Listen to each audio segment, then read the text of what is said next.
All India institute of Ayurveda इसका एक बड़ा केंद्र बना है। 7 वर्ष पहले आज ही के दिन मुझे इस इंस्टीट्यूट के पहले फेज को समर्पित करने का सौभाग्य मिला था। आज भगवान धन्वंतरी की जयंती पर ही मुझे इसके सेकंड फेज के लोकार्पण का अवसर मिल रहा है। अब यहां पंचकर्म जैसी प्राचीन पद्धतियों का आधुनिक टेक्नोलॉजी के साथ फ्यूजन देखने को मिलेगा। आयुर्वेद और मेडिकल साइंस की फील्ड में एडवांस रिसर्च भी होगी और मैं इसके लिए सभी देशवासियों को बधाई देता हूं। साथियों, जिस देश के नागरिक जितने स्वस्थ होंगे उस देश की प्रगति की गति भी तेज होगी। इस सोच के साथ अपने नागरिकों के स्वास्थ्य को प्राथमिकता देते हुए केंद्र सरकार ने स्वास्थ्य नीति के 5 स्तंभ तय किए हैं।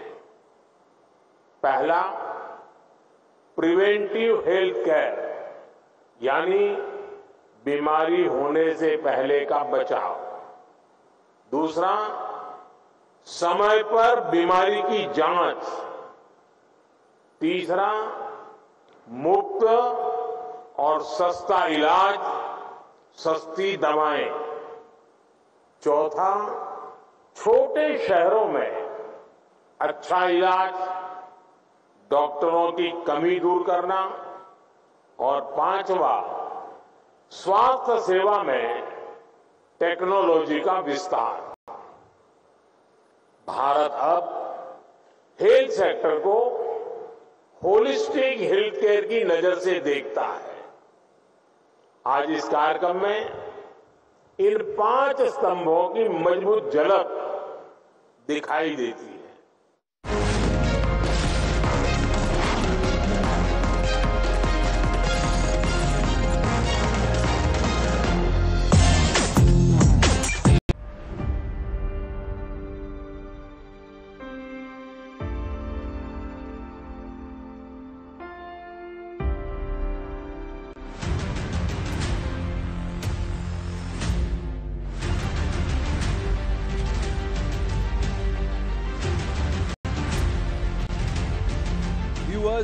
You deserve more. Let's go beyond who said what. Let's ask tough questions. Let's push the boundaries, making sense of past, present and the future. Debates that result in new ideas. Discourse that informs and inspires. Watch me, Pranesh Kumar Roy, on your show, India Upfront.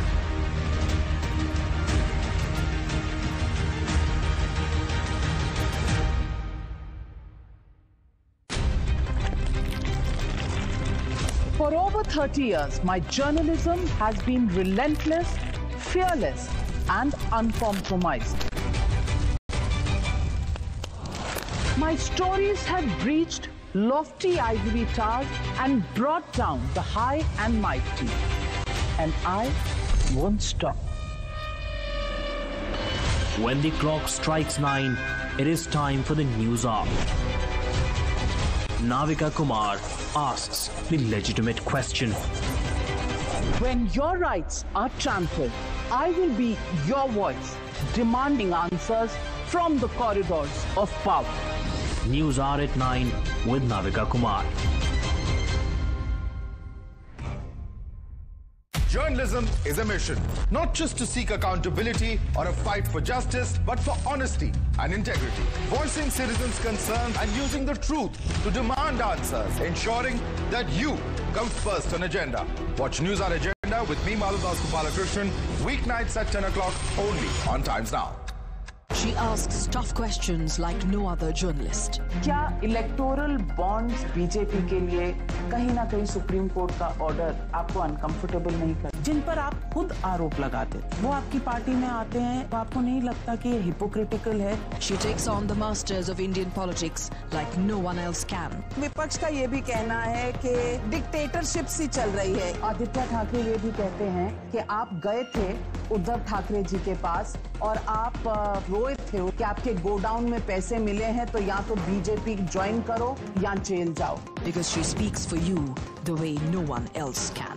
कि आपकी सरकार washing machine वाली सरकार है, जो आता है धुल जाता है। अजीत पवार हो, प्रफुल्ल पटेल हो, ऐसा क्या हुआ कि जयंत चौधरी पुराने दोस्त छोड़कर नए दोस्त बनाने चले आए? Because your voice must be heard, your questions answered above all else. Frankly speaking, with Navika Kumar.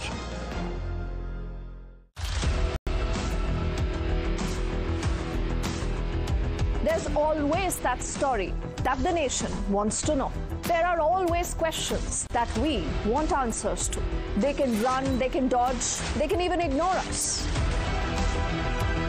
But we will repeatedly keep asking those questions and bring out the real facts.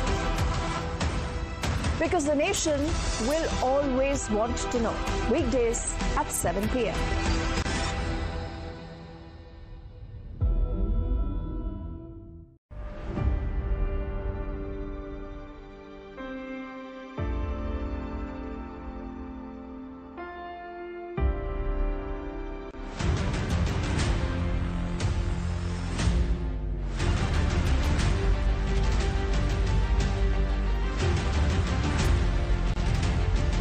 Viewers, you deserve more. Let's go beyond who said what. Let's ask tough questions. Let's push the boundaries, making sense of past, present and the future. Debates that result in new ideas. Discourse that informs and inspires. 5 lakh रुपए तक के इलाज का खर्च सरकार उठाएगी। आज मुझे संतोष है कि देश में लगभग 4 करोड़ गरीबों ने आयुष्मान योजना का लाभ उठाया है। ये 4 करोड़ गरीब अस्पताल में भर्ती हुए, इनमें से कुछ तो अलग अलग बीमारियों के लिए कई बार भर्ती हुए, अपनी बीमारी का इलाज कराया और इन्हें एक भी रुपया खर्च नहीं करना पड़ा। अगर आयुष्मान योजना न होती तो इन गरीबों को करीब करीब 1.25 लाख करोड़ रुपए अपनी जेब से देने होते। मैं अक्सर देश के अलग अलग राज्यों में आयुष्मान योजना के लाभार्थियों से मिलता हूं, उनसे सुख दुख की बातें सुनता हूं, उनका अनुभव सुनता हूं।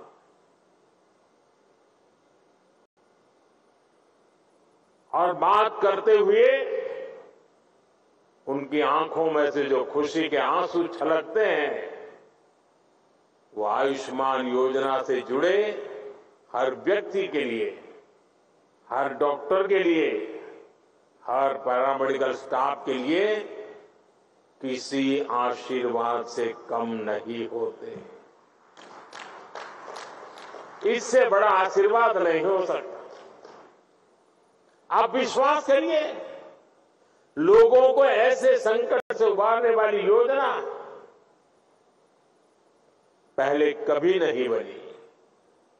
और आज मुझे इस बात का बहुत संतोष है कि आयुष्मान योजना का विस्तार हो रहा है। देश के हर बुजुर्ग की नजर इस कार्यक्रम पर है। चुनाव के समय मैंने गारंटी दी थी कि तीसरे कार्यकाल में 70 वर्ष से ऊपर के सभी बुजुर्गों को आयुष्मान योजना के दायरे में लाया जाएगा।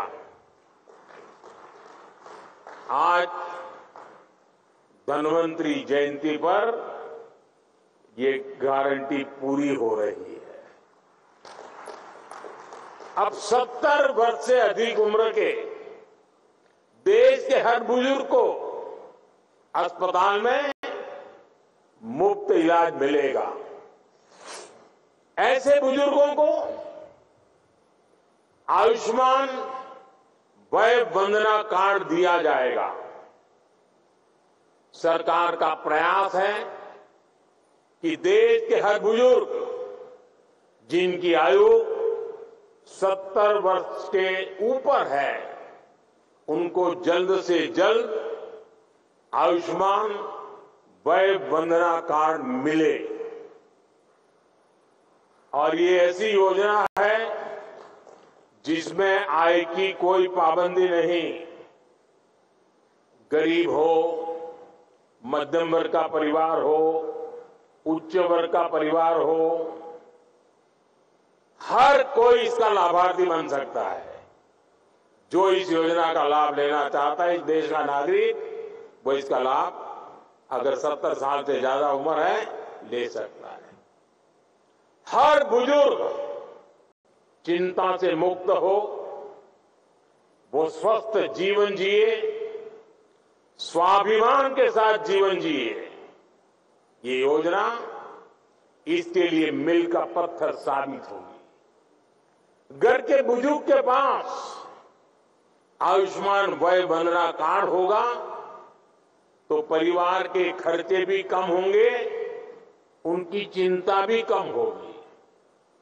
मैं इस योजना के लिए सभी देशवासियों को बधाई देता हूं और 70 साल से ऊपर के सभी बुजुर्गों को मैं भी यहां से प्रणाम करते हुए वय वंदना करता हूं। लेकिन साथ साथ मैं दिल्ली के 70 साल के ऊपर के जितने बुजुर्ग हैं और पश्चिम बंगाल के 70 साल के ऊपर के जितने बुजुर्ग हैं, उनसे क्षमा मांगता हूं कि मैं आपकी सेवा नहीं कर पाऊंगा। मैं उनसे क्षमा मांगता हूं कि मुझे पता तो चलेगा आपको कष्ट है, मुझे जानकारी तो मिलेगी, लेकिन मैं आपको सहाय नहीं कर पाऊंगा।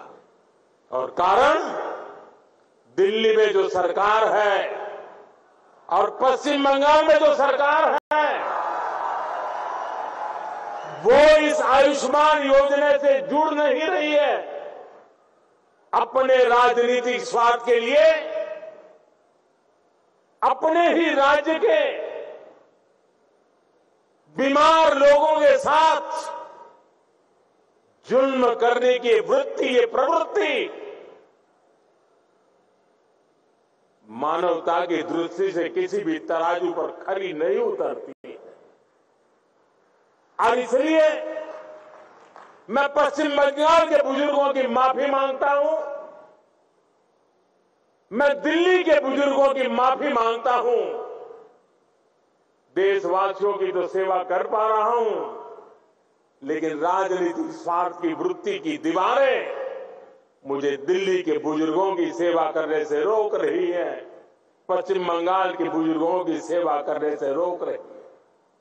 और मेरे लिए ये राजनीतिक पहलू से मैं बोल नहीं रहा हूं, भीतर एक दर्द होता है कि जिस दिल्ली से मैं बोल रहा हूं, दिल्ली के भी बुजुर्ग मेरी बात सुनते होंगे।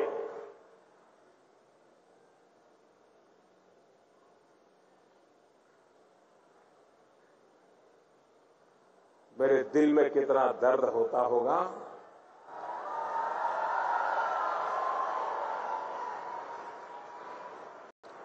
मैं शब्दों में बयान नहीं कर पाऊंगा।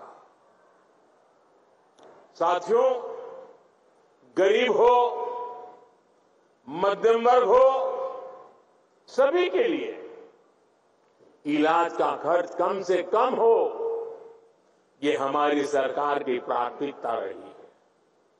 आज देश भर में 14,000 से ज्यादा पीएम जन औषधि केंद्र इस बात के साक्षी हैं कि हमारी सरकार कितनी संवेदनशीलता से काम कर रही है।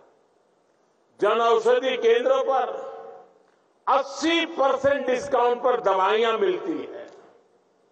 अगर ये जन औषधि केंद्र ना होते तो गरीबों को, मध्यम वर्ग को अब तक जो दवाइयां बिकी है उसके हिसाब से मैं कह सकता हूं कि 30,000 करोड़ रुपया उनका दवाइयों के लिए ज्यादा खर्च हुआ होता, उनके 30,000 करोड़ रुपए बचे क्योंकि जन औषधि केंद्र से दवाई मिली, 80% डिस्काउंट में मिली।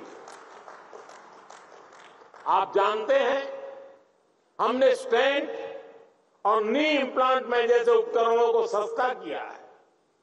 अगर ये निर्णय भी ना लिया होता तो सामान्य मानवी पर, जिन्होंने ये ऑपरेशन करवाए हैं, उनको 80,000 करोड़ रुपए ज्यादा खर्च करना पड़ता।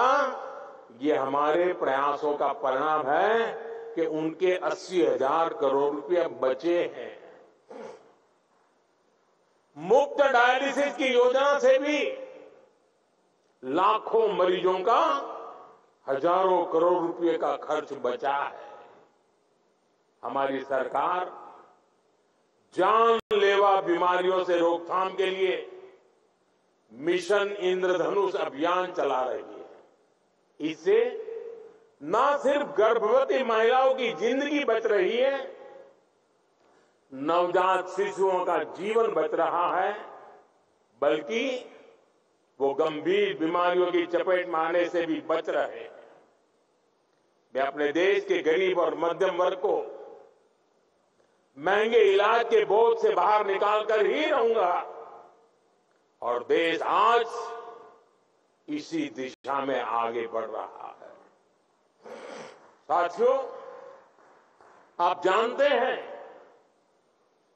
बीमारी से होने वाली परेशानी और रिस्क को कम करने के लिए सबसे जरूरी होती है टाइमली डायग्नोसिस। अगर कोई बीमार होता है तो उसे जल्दी जांच की सुविधा मिले, जल्दी इलाज शुरू हो सके। इसके लिए देश भर में 2 लाख से ज्यादा आयुष्मान आरोग्य मंदिर खोले गए हैं। आज इन आरोग्य मंदिरों पर करोड़ों लोगों की कैंसर, ब्लड प्रेशर, डायबिटीज जैसी बीमारियों की आसानी से जांच हो पा रही है। आसानी से जांच की वजह से लोगों का इलाज भी समय पर शुरू हो रहा है और समय पर शुरू हुआ इलाज भी लोगों के पैसे बचा रहा है। हमारी सरकार स्वास्थ्य के क्षेत्र में टेक्नोलॉजी का ज्यादा से ज्यादा इस्तेमाल करके भी देशवासियों के पैसे बचा रही है। ई संजीवनी योजना के तहत अब तक 30 करोड़ लोग, यह आंकड़ा छोटा नहीं है, 30 करोड़ लोग मान्य प्रतिष्ठित डॉक्टरों से ऑनलाइन परामर्श ले चुके हैं। डॉक्टरों से निशुल्क और सटीक परामर्श मिलने से भी उनके बहुत पैसे बचे हैं। आज हमने यूविन प्लेटफॉर्म भी लॉन्च किया है। इस प्लेटफॉर्म के साथ ही भारत के पास अपना एक टेक्नोलॉजिकली एडवांस इंटरफेस होगा। कोरोना के समय हमारे कोविन प्लेटफॉर्म की सफलता को पूरी दुनिया ने देखा है। पेमेंट सिस्टम में यूपीआई की सक्सेस भी आज एक ग्लोबल स्टोरी बन चुकी है। डिजिटल पब्लिक इंफ्रास्ट्रक्चर यानी डीपीआई के जरिए वही सफलता भारत अब हेल्थ सेक्टर में दोहरा रहा है। साथियों, हेल्थ सेक्टर में आजादी के 6-7 दशकों में जो काम नहीं हुआ वो बीते 10 वर्षों में हुआ है। बीते 10 साल में देश में रिकॉर्ड संख्या में नए एम्स और मेडिकल कॉलेज खोले गए हैं। आज इस कार्यक्रम में ही कर्नाटका, यूपी, एमपी और मध्य प्रदेश, वहां कई हॉस्पिटलों का शिलान्यास हुआ है।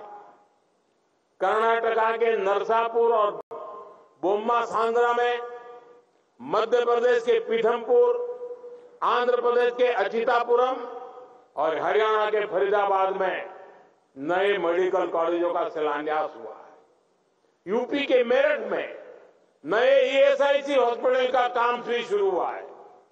इंदौर में भी अस्पताल का लोकार्पण हुआ है। अस्पतालों की बढ़ती हुई संख्या बताती है कि मेडिकल सीटें भी उतनी ही तेजी से बढ़ रही है। मैं चाहता हूं किसी गरीब बच्चे के उसका जो डॉक्टर बनने का सपना है, वो सपना टूटना नहीं चाहिए। और मैं मानता हूं सरकार की सफलता उसमें भी है कि मेरे देश के किसी नौजवान का सपना टूटे नहीं। सपनों में भी अपना एक सामर्थ्य होता है। सपने भी कभी कभी प्रेरणा का कारण बन जाते हैं। मैं चाहता हूं किसी मध्यम वर्ग के बच्चे को मजबूरी में मेडिकल की पढ़ाई के लिए विदेश न जाना पड़े। इसलिए पिछले 10 साल से भारत में मेडिकल सीटें बढ़ाने का एक अभियान चल रहा है। बीते 10 साल में एमबीबीएस और एमडी की करीब कुल मिलाकर 1 लाख नई सीटें जोड़ी गई है। और मैंने इसी साल लाल किले से घोषणा की है कि आने वाले 5 वर्ष में हम मेडिकल लाइन में 75,000 नई सीटें और जोड़ेंगे। आप कल्पना कर सकते हैं गांव-गांव तक डॉक्टरों की पहुंच कितनी ज्यादा बढ़ने वाली है। साथियों, आज देश में 7.5 लाख से ज्यादा रजिस्टर्ड आयुष प्रैक्टिशनर हमारे यहां है। हमें ये संख्या भी और बढ़ानी है। इसके लिए भी देश में काम चल रहा है। आज दुनिया भारत को मेडिकल और वेलनेस टूरिज्म के एक बहुत बड़े सेंटर के रूप में भी देखती है। पूरी दुनिया से लोग योग, पंचकर्म और मेडिटेशन के लिए भारत आते हैं। आने वाले समय में ये संख्या और तेजी से बढ़ेगी। हमारे युवाओं को, हमारे आयुष प्रैक्टिशनर्स को इसके लिए तैयार होना होगा। Preventive cardiology, Ayurvedic orthopaedics, Ayurveda sports medicine और आयुर्वेद रिहैब सेंटर्स, ऐसी कितनी ही फील्ड में भारत ही नहीं बल्कि अलग अलग देशों में भी आयुष प्रैक्टिशनर्स के लिए अपार अवसर बन रहे हैं।